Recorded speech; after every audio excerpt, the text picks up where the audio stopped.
At this point, every information portal is saturated with mindfulness content. But this show is a unique, unusual, curious take on mindfulness. Some of what you hear will be completely new to you. Let's dive in and take a look at the nature of the aware mind. I invite you to deepen your awareness so that you may be liberated and inspired. I'm Sarah Vallely, professional coach. I help people overcome anxiety, heal from past trauma, improve their relationships, and maintain better work-life balance. Well, welcome to the show. I'm really excited about my guests today. I have a married couple, Matt and Natalie, and they are actually clients of mine. We do couples coaching together. We've been working together for 9 months, I think. It's been a while. It's hard to believe. Welcome, Matt and Natalie. Thanks for having us. Mm-hmm. Natalie, you reached out in the beginning about working together because you wanted to foster a deeper emotional connection in your marriage. Do you feel like that emotional connection has been deepening with some of the work that we've been doing during our coaching sessions? Yeah, I had my own journey of, working in therapy and having to kind of figure out and work through my own emotional struggles. But having these meetings together with the two of us and being able to explore different perspectives and really being able to learn from each other and have the conversation facilitated has been really helpful. I know you have 2 children. How old are your children and how long have you been married? We have 2 boys, ages 9 and 8. We've been married. This year will be 12 years. I think both of your kids are involved in sports and you both work full time. And so it can be a challenge to find the time to connect. And I think that's another reason the sessions have been really helpful because it's this like guaranteed hour where you can really come together and have some conversations. So we've been working on a technique called C.A.R.E. So that's an acronym. C is for checking in. A is for awareness. R is for reflection, and E is for empathy or validation. And so I can go into that a little bit more, checking in, noticing that your partner's maybe feeling a little off and just wanting to check in. How are you doing? Awareness is being aware of what's going on within yourself. Some of that can be devaluing thinking of the other person. More what's come up with you two is more kind of maybe putting pressure on yourself. And the R is reflecting on what is the deeper emotion going on. We might be in anger, we might be in frustration, but there's always some type of pain under those more superficial emotions. Maybe there's feeling misunderstood. Maybe there's feeling neglected. But what I wanted to ask you about is validation. So the E is for empathy or validation. I'm curious, how has your understanding of validation changed since we've started working together? I probably have the biggest, I guess you could say, transformation on my perspective of validation. We talked about it quite a bit. My perspective on validation was it wasn't as valuable. I had the feeling that I didn't need to tell somebody that their feelings were okay. And to me, that's what validation was. Through the sessions and a lot of reflection, my understanding of validation now is that it's really an opportunity for me to refocus what my immediate emotion might be and make sure that I am addressing what's really being discussed and expressed by Natalie. It gives me the opportunity to get out of that urgent rebuttal, feeling like I'm being attacked or feeling like I'm being put on the defensive by what she said, and remembering that it's not about how I'm feeling in that moment, but what she's trying to express to me. Natalie, what are your thoughts? When I recognize the initial trigger, maybe Matt looks like he's really frustrated or irritated with me, I take it personal or I move into shame real quickly. But I think it has helped me step back and just understand that this is his feeling or he's feeling this way. How can I acknowledge that feeling that he has and ask more questions to figure out what's going on beneath that initial frustration or irritation. The way I think about validation is you are really sharing that you understand what they're feeling and why they're feeling it. So an example might be, I understand you don't feel valued because I'm making decisions without you. Or I understand you're feeling heartbreak and hurt because the kids are really upset about something. They're really disappointed. We were talking about the core emotions that I feel, and some of those are being ignored, left out. When we were discussing that, Natalie realized that that's what was underneath a lot of my, I guess, reactions when she expressed that she understood that and she was able to apply that knowledge to the way she listens to me. That's a pretty big eye-opening moment. It's kind of interesting how much that really means. In the grand scheme of things, it's a relatively small thing. Like, oh yeah, I understand that. That makes sense. But then once you're able to have that understanding between the two of you, it really means a lot. We got to that place because he was willing to take the time to reflect and dig deeper into what was beneath that surface emotion. We did a lot of work on the emotional clusters. I'm looking at those deeper emotions. And I think that these sessions were really helpful because I like to live in the deeper emotions and I like to have those conversations once I could understand what was underneath it. Mm-hmm. It's harder for me to empathize with the initial surface irritation or anger. But once I know what's going on underneath it, that is definitely something that helps me. So some of those more superficial emotions would be irritated, annoyed, feeling provoked.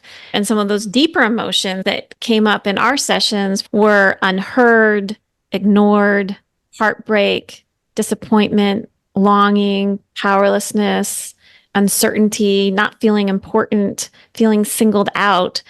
And so how has this emotional awareness, meaning how has this skill and being able to stop and say, you know what, actually, this is how I'm feeling. I'm actually feeling ignored. How has this been helpful for your relationship?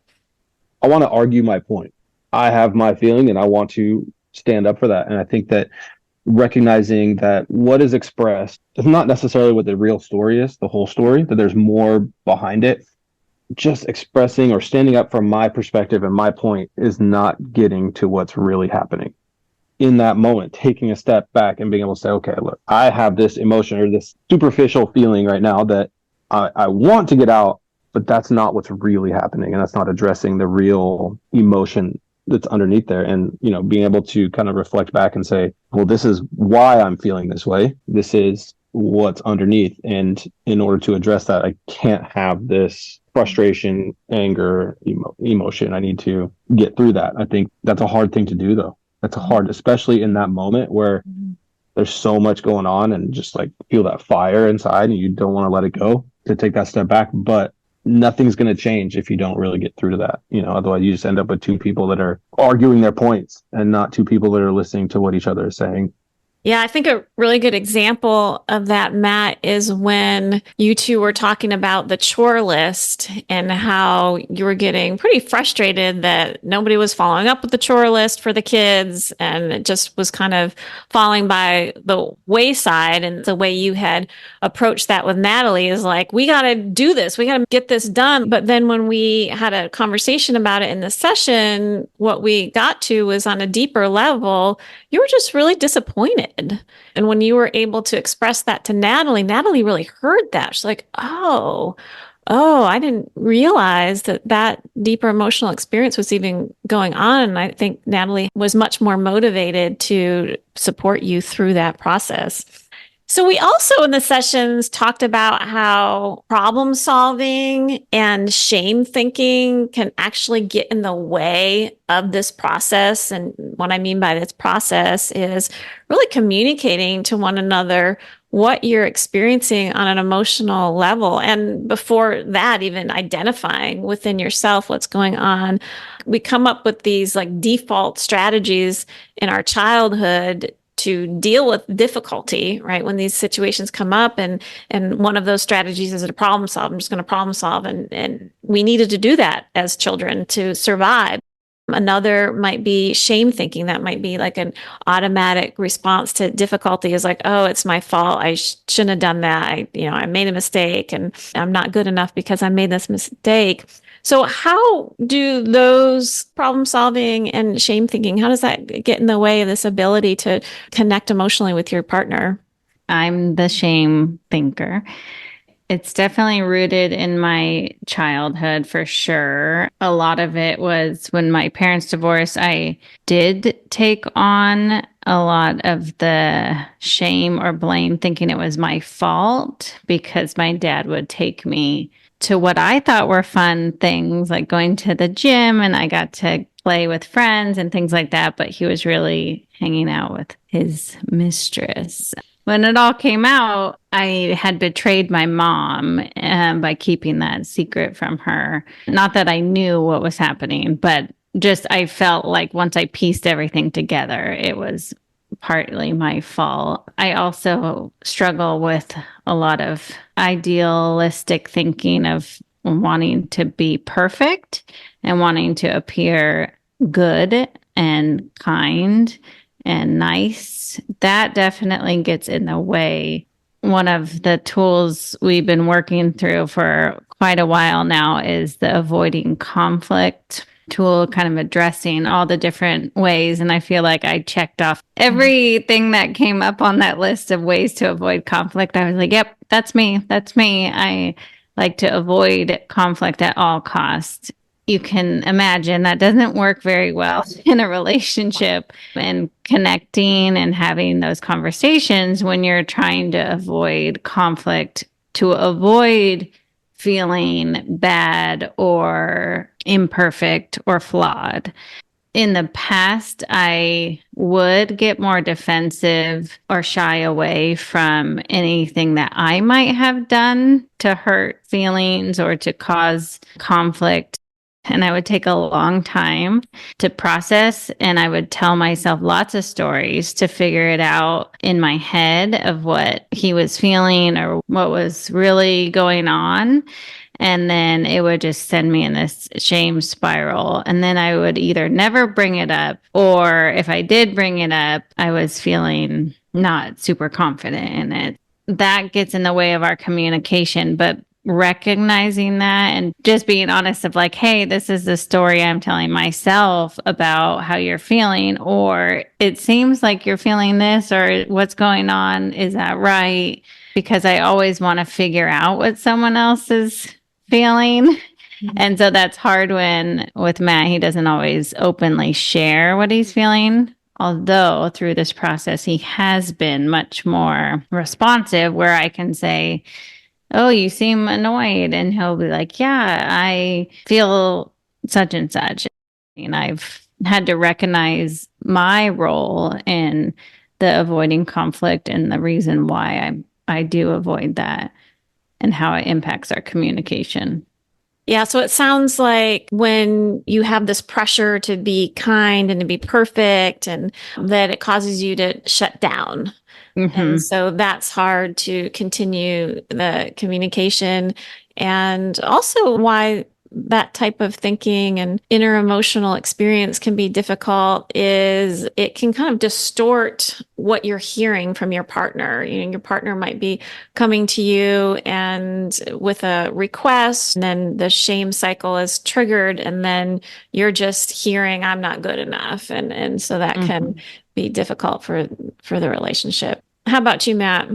I'm definitely the problem solving. Have you seen the video? It's not about the nail. It's two people talking, and the girl's like, I just feel this pressure. She's expressing all these feelings and emotions. She turns, and there's a nail coming out of her head. And the guy's like, you have a nail in your head. She's like, don't solve my problem, I thought it was really funny. I don't think Natalie really thought it was that funny. Because she just wanted to be heard. She was like, no. And so at the end, she's like, I just feel a lot of pressure. And he's like, that must be really hard. And she's like, yes, thank you. I love it. She has the nail in her head. in those moments, the solving the problem is not what's needed. Solving the problem is not addressing the real issue. That the problem on the surface is just that, it's the surface problem, but it's not the underlying emotion. Trying to fix it is not addressing the underlying emotion. I think that's the biggest takeaway. Everybody can say, don't solve the problem, don't solve the problem, but without having another strategy, without really knowing what that means, what to do instead of solving the problem, I think it's not possible. My mind goes straight to problem solving without knowing why the problem solving is the problem and what to do instead of that.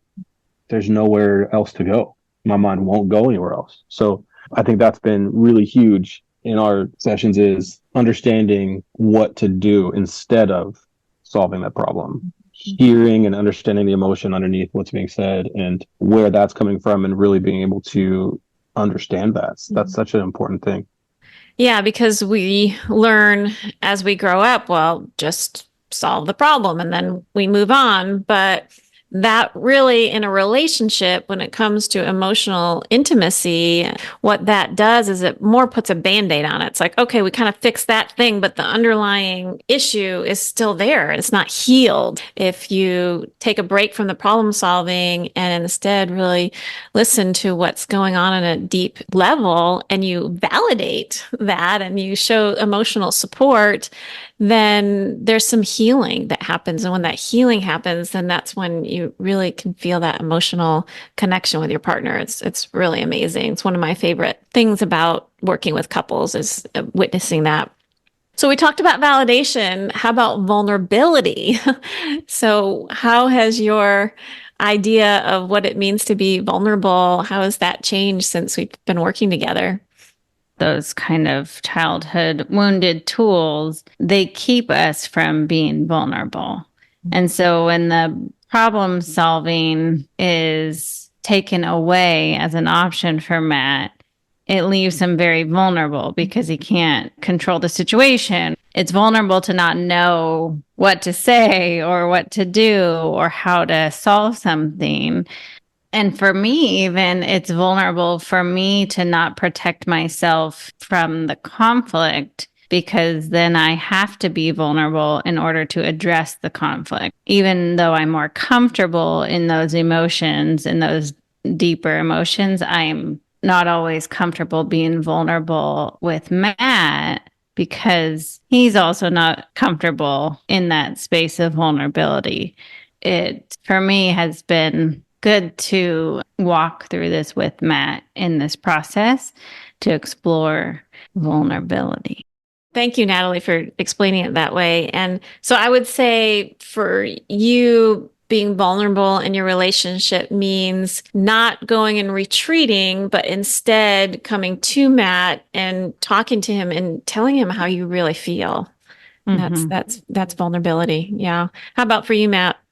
Vulnerability for me is still very much a work in progress. It's allowing yourself to be okay with the fact that I can't fix it, or there's something wrong, or that there is something that I'm not great at, and acknowledging that, and acknowledging that that's okay, and being able to reflect within myself and not about somebody else. It's a hard thing to do, particularly with me. Like, when everything I want to do is to, in work and in home life, is to help and try to fix other people, to stop and look at myself and say, wow, there's things there that need to be worked on. It's not easy at all.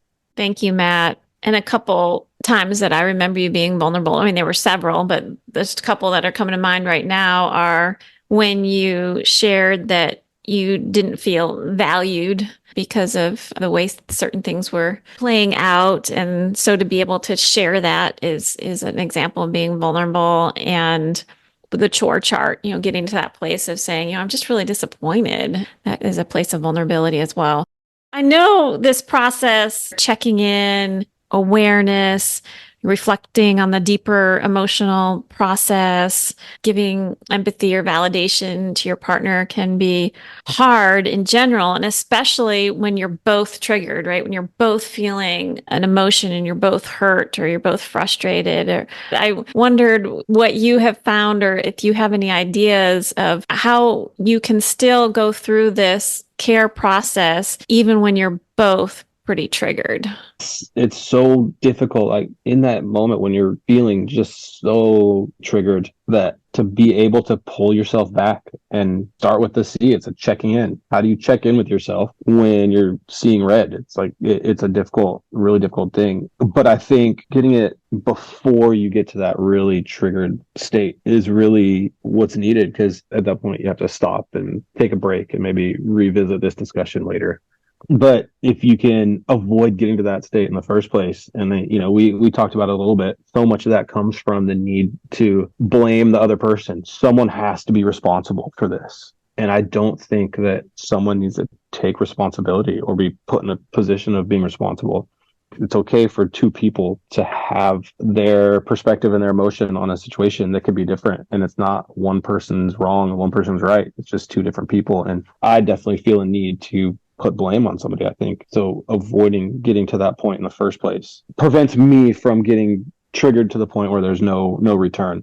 Yeah, that's really good advice. We tend to wait and wait and wait till it gets bigger, which, like you said, can make it harder. So if you can bring it up before it gets so intense and have a conversation about it, it's still important. It's still valuable, even though it hasn't gotten to this big, big place. So that's really good advice for couples, is don't wait till it gets to this really huge place. And then what you talked about, being defensive versus feeling responsible. So couples, when they start working with me, they're usually operating from this foundation that when my partner brings something to my attention, that I either need to defend my position, defend myself, or I have to take responsibility for it. And so that's something that we do in the sessions, is to transcend, rise above that dynamic, that actually most of the time you don't have to do either of them. Instead, just really reflecting on your own emotions, showing some empathy or validation to your partner. What do you think, Natalie? I do think it's been challenging. I tend to, if I'm triggered, I definitely retreat or avoid. I would take days to process emotions, and how Matt was able to share his feelings, like what it felt like when I was processing the emotions and not talking through them. And we definitely would talk through in these sessions about, okay, well, if I bring something up, then how are you going to respond? And are you going to listen? And so, one, I think talking through how you get through a conflict, or how you get through a past situation where you are both triggered, just step by step, like, what did you feel and what did you do? That was really helpful for us to be able to dissect it from hindsight's perspective on, okay, how could we do this better when we are triggered? Like Matt mentioned, part of it is checking in with yourself to figure out what you're feeling, right? If I react and I'm annoyed about something, or I have to think through, okay, what is that about, right? What's underneath that? Why am I reacting this way? So checking in with ourselves is part of it. Also, if he does something, like he's irritated or makes a comment that triggers me, then I'm also checking in, what about that triggered me? When I come from a mindset of curiosity rather than telling myself what it is or assuming what he's feeling, it is very helpful when I can just be like, oh, like, what's that about? I want to skip to empathizing, but it's helpful if I can use that from a place of curiosity. So I can't empathize with you if I don't know what you're going through, right? Because I'm making it up in my head. It's been helpful to recognize that kind of process and what happens for me when I'm triggered, hearing what happens for him when he's triggered, and then being able to figure out what works for us. I think we've come a long way in being able to check in with each other in the moment. There was a time where I said something and he clearly like got up, walked away from me. And I was like, did I say something? And he was like, yeah, you just said that like it was nothing, but this is how it made me feel. And I was like, wow, that would have never happened a while ago. It is really helpful to identify what each person goes through when they're triggered. I love what you said, Natalie, about curiosity, just being in that place of being curious. That's so rooted in mindfulness. Mindfulness is so much about being curious. I really love that. I think a big part of it is letting go of any of these preconceived notions that you have to be a certain way and being okay with yourself not being perfect. There's a bigger world out there than just what exists in my mind, and being cognizant of that. So for me, in sessions, when we are in that challenge of both people being triggered and we wanting to use the steps of C.A.R.E, what I usually do is have the two people take turns. So it'll be one person's turn to be heard, that person's turn to speak their true deep emotions, and then their partner really hears them, and then they switch roles. And I usually identify which partner is the most triggered and have them begin, because then they can get their emotions validated, which soothes the nervous system so well. And so then their nervous system can become more calm, and then we'll switch roles. So that's another strategy for that type of challenge when you're both triggered and you need to share about your emotional experience. I will leave links to 2 tools in the show notes. One will be to that tool C.A.R.E, which again is C for checking in with how you are doing emotionally or how your partner is doing emotionally.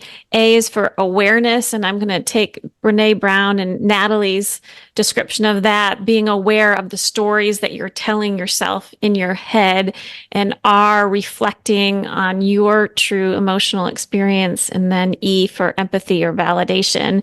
And then the other tool that I will link in the show notes will be the emotional clusters, which is 4 pages listing about 300 different emotions. So Natalie and Matt, thank you so much for being on the show today. All that you shared was so valuable, and I know that the listeners are going to have a lot to think about and be encouraged by what you shared today. So thank you. Well, thank you. Thank you. I mean, I do feel lucky that we found you and were able to work with you. It's definitely been a huge transformational experience for our relationship. The Aware Mind podcast is a TSD mindfulness production. Please check out our show notes for upcoming events and links to additional resources. Please visit our website at tsdmind.org. That is T as in tame, S as in soothe, D as in dwell, mind as in mindfulness.org. And don't forget to follow us on Instagram at TSD_mindfulness.